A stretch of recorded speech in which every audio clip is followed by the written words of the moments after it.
So, I'm going to start. Okay. All right. So, hi everyone. I'm Cheraine Stanford. I'm the Senior Producer Director at WPSU and the producer for YSci Files. And I'm here today with Felecia Davis, who is an assistant professor in architecture here at Penn State and who runs a soft lab which deals with computational textiles, which we'll talk a little bit more about later. So I want to welcome everyone who's here on the chat for our after-school chat session. For sure we know we have with us the games group in Bald Eagle, which is girls active in math, engineering, and science, which is very exciting. We also have the 6th, 7th, and 8th grade students at Huntington Area Middle School.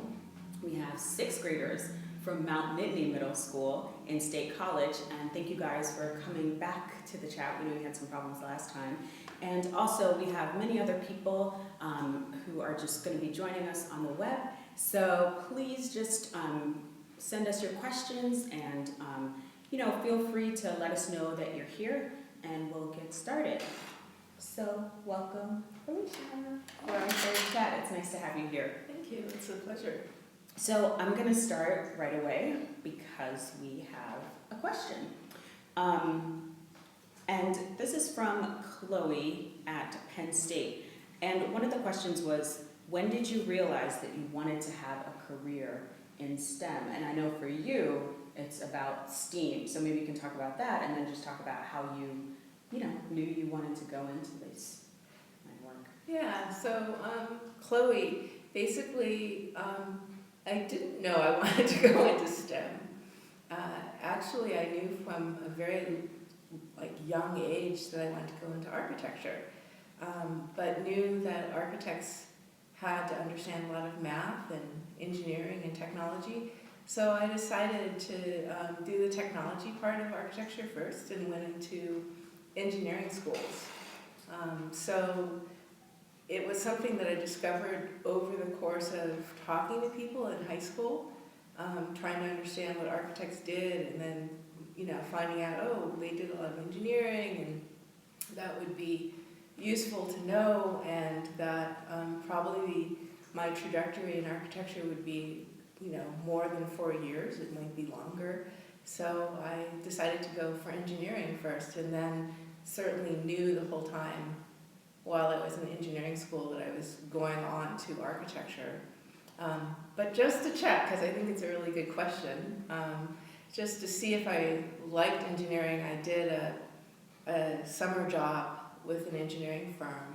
I did structural calculations, and it was not exciting to me. It was it was okay, but I think that I really wanted to do structural calculations in conjunction with design. I wanted to know about how someone came up with a design and then understand the math and how to make that design rather than taking someone else's design and just kind of, calculating how it could work. So I definitely knew I wanted to go on to design. Well, I think that's a good point because you're not the first person to bring up that, you may have had an idea of what you wanted to do, but you also started somewhere and made a shift. Because I think people feel like, oh, I have to do this and this is exactly what I want to do, but it's also important to know you can try something out. Yeah. For you, that was not what you wanted to do. No. And then, make a shift. So I think that's important. We have another question from Charity from Huntington Area Middle School. Is your job fun? And what's the best part? It's definitely fun. I think that it's important to have fun on your job. Otherwise, you won't love what you do and you'll be miserable and sick. So yeah, I have a lot of fun at my job. I practice architecture and I also teach architecture. I love teaching architecture to people who are just coming to it for the first time.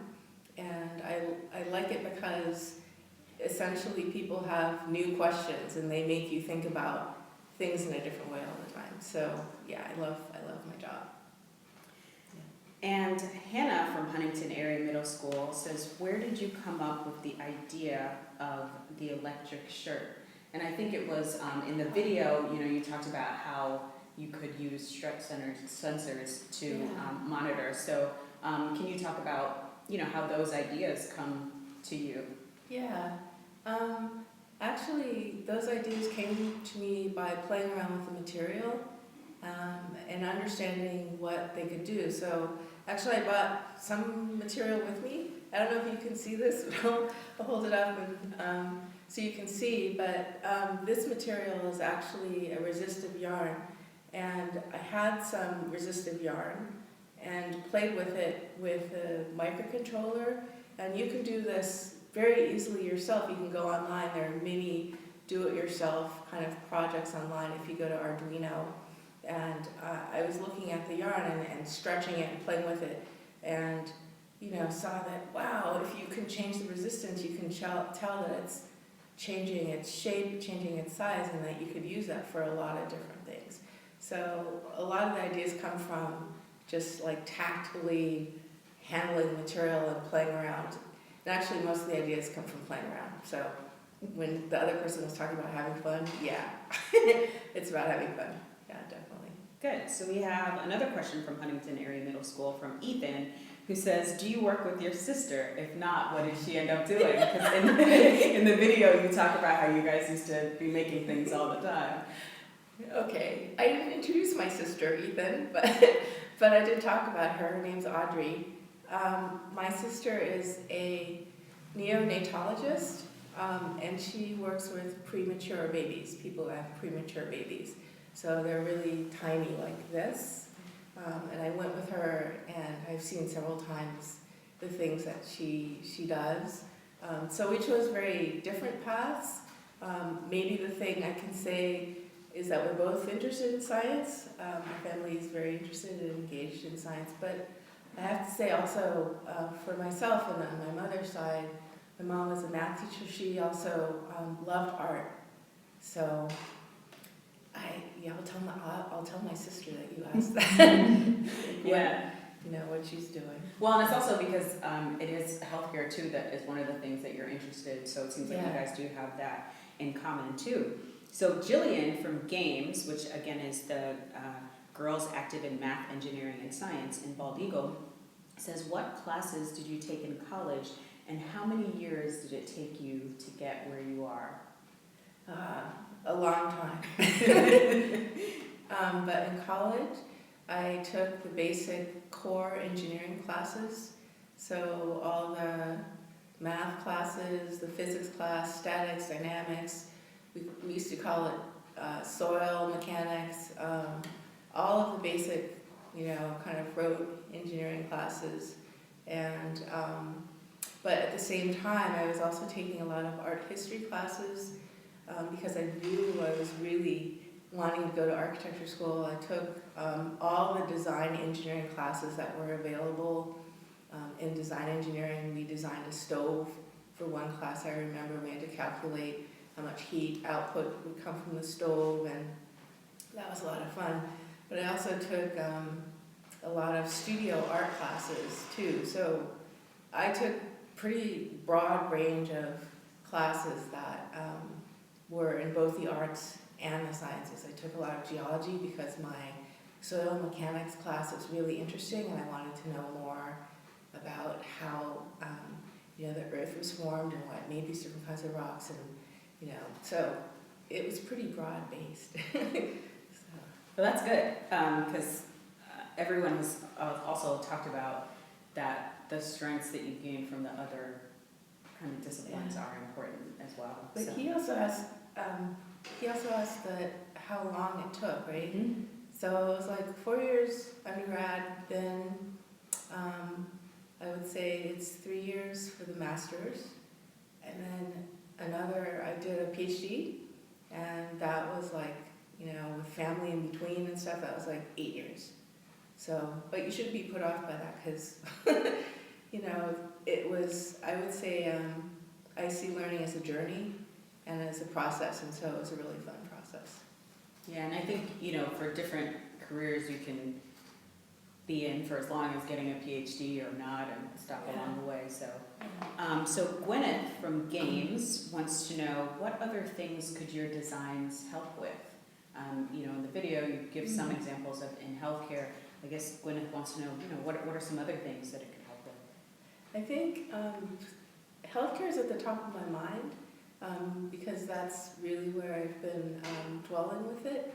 But for example, like these materials that I have here, like this one, it's basically designed, these gold pieces at the top are conductive yarns, and they can, they're knitted into a piece of, they're knitted into this kind of fabric. Behind there's like a circuit in a grid, and essentially you can make switches with these. And so, maybe there's a way of rethinking about our keyboard, making a keyboard. Or maybe there's a way we could rethink about making a mouse or using a computer. Maybe instead of using the mouse, we can squeeze two of these and do something else. So essentially, when you make things, you don't always know what they end up becoming or could be, but simply in the making of them, you can discover new things by playing around with them and stretching them and pulling them, cutting them up, and like re-sewing them together in a different way. And doing that helps your brain like see another way of understanding it. So that's kind of what I do. So to answer your question, I would play around with this some more. Yeah, it's interesting because it seems like it's kind of up to your imagination for the application. So I think you could probably come up with lots of things. Maybe she can tell me. Tell me.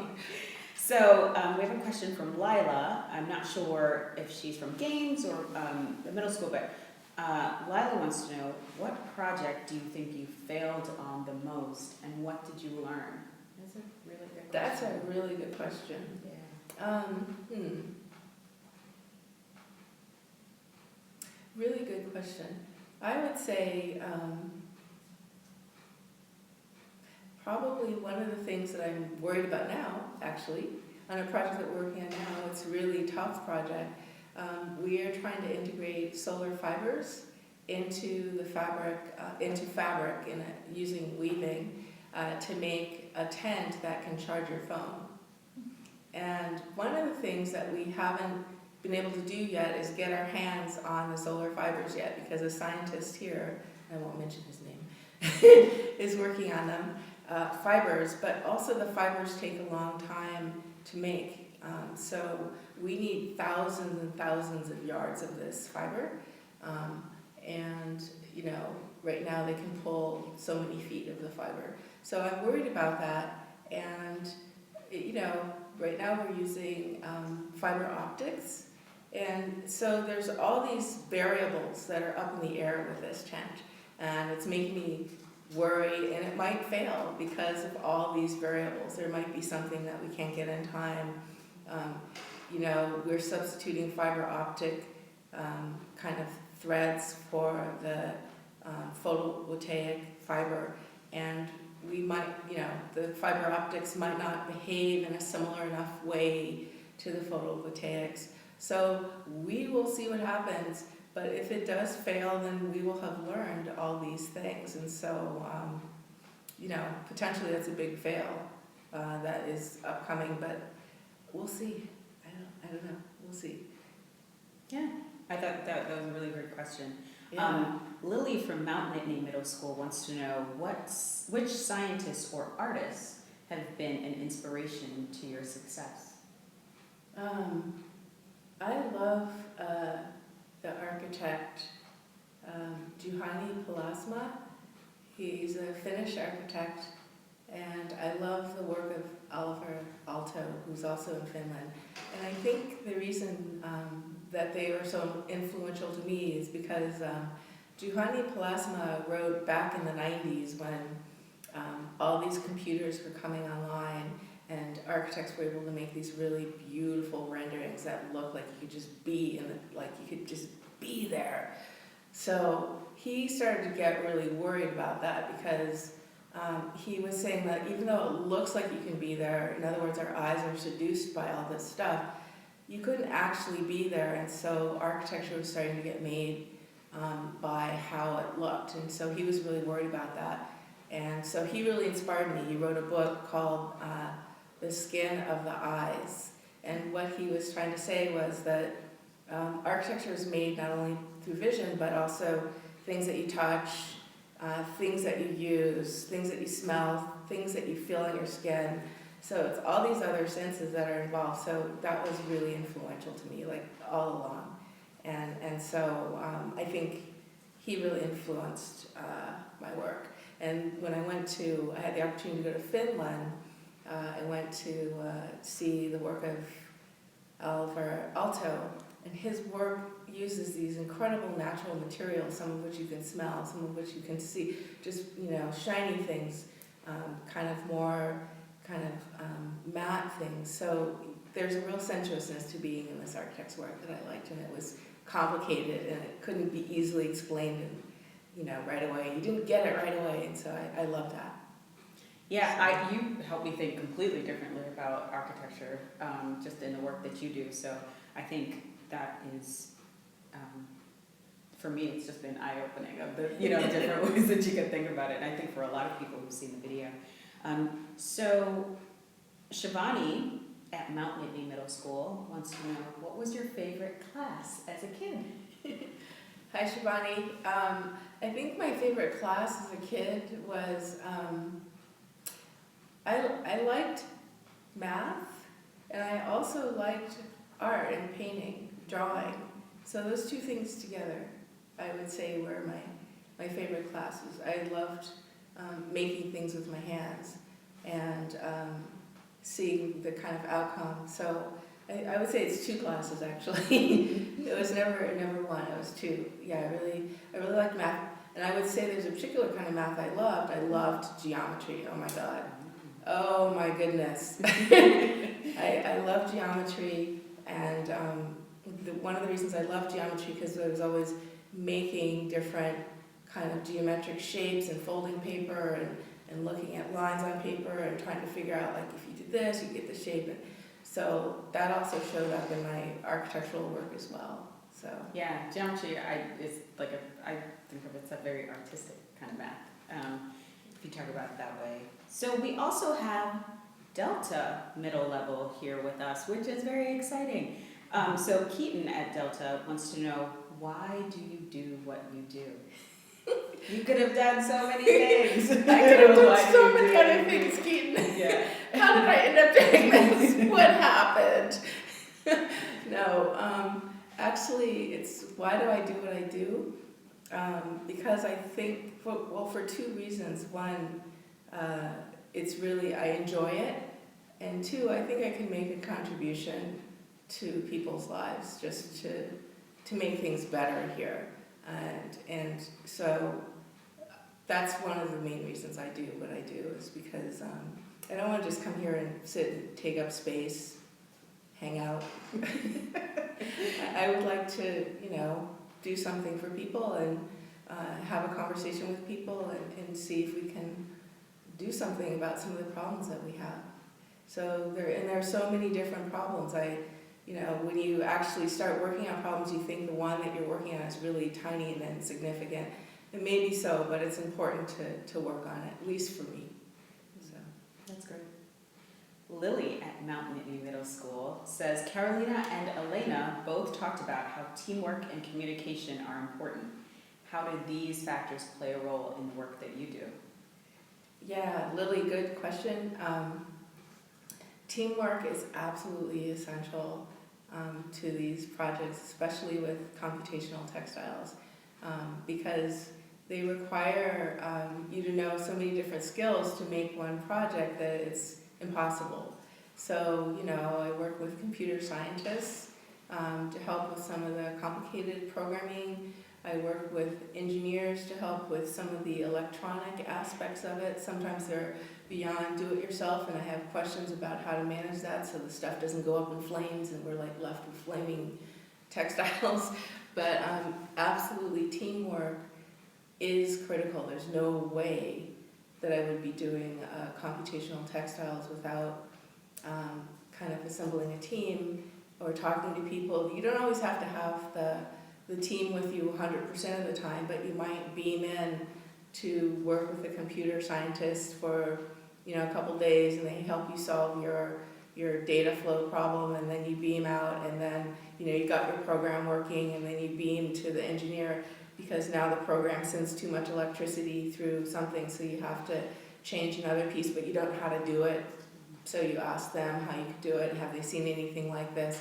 So there's a lot of head scratching on the team, but it's a lot of conversing amongst people. So Great.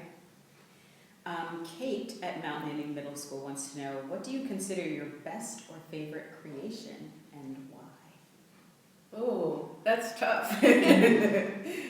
That's really tough. That's like asking who's your favorite child. But you have kids. But I think all creation comes through both love, joy, and pain as well. So each thing that you make, when you really invest in it, you care about it. And you don't, sometimes you get frustrated, and the person who asked about failure before, you go, that project was really frustrating. But still, you spent time on it, and there's a takeaway from the failure. There's a takeaway that you should never do that again. You should never organize the material in this way, so on and so forth. So I don't know if I can answer your question, but that would be my answer. You love them all. Yeah. April from Delta wants to know, how affordable are these materials, which is a Good question. really good Yeah. question. The materials that I work with are not very expensive because I don't have tons of money, and I'm not working in a huge, lab where we have gazillions of dollars to spend on materials, so they're not very expensive, and you can find them a lot of times in your kind of hometown knitting store. The conductive yarn you can find at some place like Spark Fun, or you can find it at Adafruit. They sell yarn. It's not very expensive. And a lot of the sensors we try to use off-the-shelf sensors so that we keep our costs down. And when I show my project sometimes to other labs, they go, oh yeah, we could use this other sensor. And it's a bespoke or custom sensor, but we try to use stuff that's fairly inexpensive so that it could be made, we can test and do stuff with it. Because once they start using things that are really expensive, made in the lab, that we can't necessarily get our hands on, then it becomes tricky. So, Lila at Mount Nittany Middle School wants to know, can you tell us about the interesting shaped tent we saw in your video profile? I don't know if there are any restrictions on what you can talk about that your grad students and you were working with. Is that a project you can tell us more about? Yeah, I can tell you guys about that. The tent is actually the solar fiber tent I was talking about earlier, and it is made with a flexible kind of a fiberglass rod, and we're trying to make it so that it can bend and fold to capture the sun, so that the tent doesn't have to stay in one shape. It could be parametric. In other words, it can change its dimensions to capture different different size crowd underneath it, or change its shape to make less shade on itself, right? Because the thing also casts shade onto itself, or it can catch more sun. So that was what that tent is. That's a beginning, one of our first models, and we're making other models now and testing patterns on it, and we're working on that at a number of different scales. So there's the overall model scale that you probably saw in the video, and then we're also working at the scale of like the fabric, where we're developing the fabric that will gather the sunlight as well. So. Great. That sounds like a very interesting project. It's a lot of fun. And complicated. Now it's getting fun, yeah. Kate at Mount Nittany Middle School wants to know, what hobbies do you have other than this job? Which is very important to know. You are not always just in here working all the time. So what other things do you like to do outside of work? I like cooking. But I have to say, my job often does not feel like a job. It feels like it's fun, so I don't see it as something that I want to get away from all the time, but I love cooking. And my family is, well, some of my family, half of my family is from the Caribbean. I like making Caribbean food. And I enjoy, one of the things to get away, sometimes you're right, you do want to get away from the things that sort of are turning over in your brain. I like to go for long walks. I take my dog often, although she's getting kind of old and cranky. She's 15-year-old Jack Russell, so sometimes I have to pick her up and carry her on the long walks, which is like, okay, carry the dog. It's a walk and exercise. Yeah, but getting out into nature to see something beautiful, something that isn't on your desk is really nice. So. Joe at Mount Nittany Middle School wants to know, how did you end up at Penn State? How did I end up at Penn State? Actually, I was at Penn State a really long time ago, and really liked the people that I met here, and then had a journey with finishing my master's degree, finishing my PhD, and saw some of the same people were here, but also had met the chair of our department and really liked the chair, really liked what the chair was trying to do. And he said, you should come back and see what we're doing. And I came here and saw what they were doing and really liked it. So that's how I ended up at Penn State. So I'm gonna jump a little bit because I see that Lucas from Huntington Area Middle School has a question about where did you go to college for your different degrees? So that kind of ties into this question. So okay. give us a, so undergrad, where did you do your Undergrad, this is Lucas, right? Yes. Okay, Lucas. So undergraduate degree, I did engineering at Tufts University, and that's in Boston. And then I worked for, I forgot how long I worked. It's a long time ago now. But I worked for a bit, did the summer job at engineering, and then went to started at one school, but ended up finishing my architecture degree at Princeton University. And but in between there, I went to London. You have to understand that for me, learning was like literally a journey. So I went to London because there was at the time a really interesting school in London that was doing fantastic work. It was called the Architectural Association. And I saw that work and I was like, I have to go there. And my parents were like, you need to finish your degree. And so basically I worked while I was there to make extra money, and I sort of took out some loans to go to the school in London for a couple of years, came back, worked some more, finished my degree at Princeton, and then worked in teaching for about 10 years, I want to say. Yeah, 10 years. And then went back to do my PhD at MIT and have just finished that. So it's been a long journey. So whenever someone asks me about my degrees, it's like a huge, long story. So I apologize for that if you're still, yeah. So. No, but that's good, and I think it's important too that people, because it did also offer you the opportunity to travel and those kinds of things. So I think that is important. So we're nearing the end of the chat, but I'm going to squeeze another question in from Delta Middle School. At Mia wants to know, are there any health issues associated with the materials that you use, the silical electronics? Hi, Mia. Actually, if you open batteries, for example, there's poison inside them. LiPo batteries, we use them a lot. One of the things that I've written about, and something maybe your generation will do, or someone coming behind will think that we'll figure out ways that we can recycle the materials. Because now that we have electronics embedded into things, we're having new waste streams, and so it would be useful if we could reuse these waste streams and to figure out ways in which we can keep toxins out of the environment and to sort of repurpose them into other things. So that's a really great question. I hadn't even thought of that. That's a really insightful question to ask. Yeah. And it's a great way to end our chat. I do want to give you the opportunity, if there are any parting words of wisdom that you would like to give the people on the chat, all the different students. I don't know if these are words of wisdom, but I would say just parting words, have fun what you do, love what you do, because that you will be spending a huge amount of time doing it.